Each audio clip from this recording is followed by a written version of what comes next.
Now we turn to Kazakhstan. President Jan.10 Tokayev is urging the restoration of administrative and public facilities in parts of the country hit by days of unrest.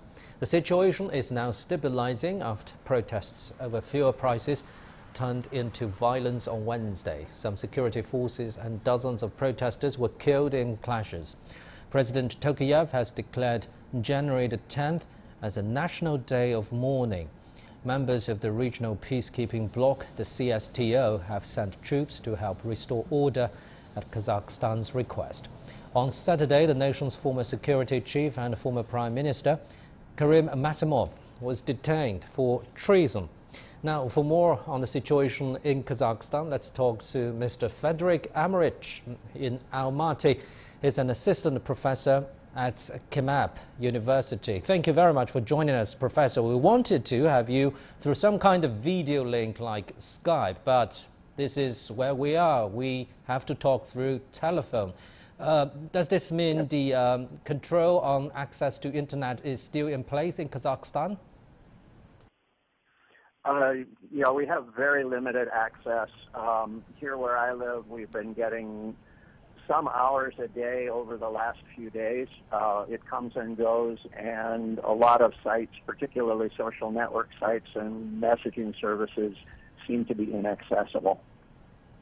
So give a sense of the atmosphere around your daily life right now, Professor. Are you allowed to go out shopping, and is everything back to normalcy in Almaty? There's a curfew from 11 p.m. to 7 a.m. People are not prevented from going out during the day. This is the first day that we're actually, the president, as you indicated a moment ago, that the president has encouraged stores to open, things like that. Local markets seem to be operating. We'll try to go out today and see if there are groceries operating. Things are far from normal, though.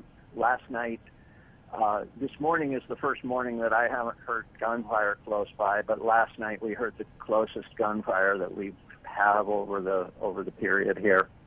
So there are reports of basic low supplies on basic items like eggs and bread and meats, and I'll go out to the store in a little bit to see for myself on that.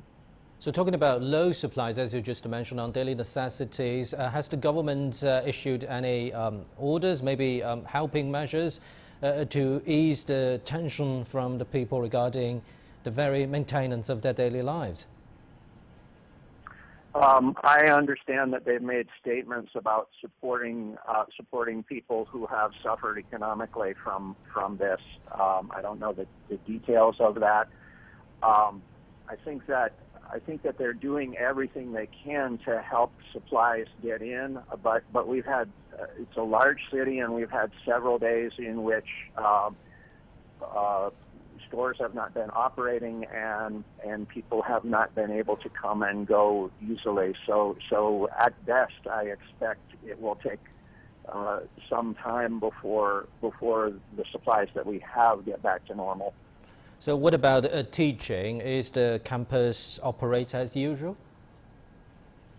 No, the Ministry of Education, we were supposed to open to start our semester tomorrow, and after the holiday, and several days ago the Ministry of Education ordered educational institutions to wait and open on the 24th of January.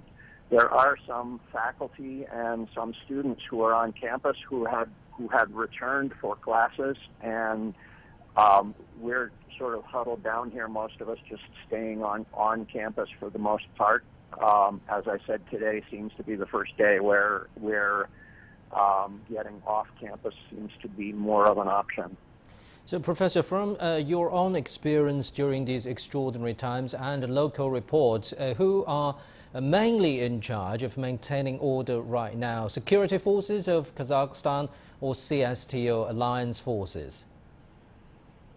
My understanding that it's mainly the Kazakhstani forces that are maintaining order, and the CSTO forces are here in an advisory capacity. I expect they're providing informational support, other kinds of support. But it's the Kazakhstanis who are actually doing things on the ground. Thank you very much and take care. Assistant Professor Frederick Amrich in Almaty. Leaders of Russia, Belarus and Armenia have held talks on Kazakhstan's security situation. In Saturday's phone calls, Russian Prime President Vladimir Putin, his Belarusian counterpart Alexander Lukashenko and Armenian Prime Minister Nikol Pashinyan noted the situation is stabilizing in Kazakhstan. They support the country's proposal to hold a video conference among CSTO member states in the coming days. And we'll keep you updated on the situation in Kazakhstan.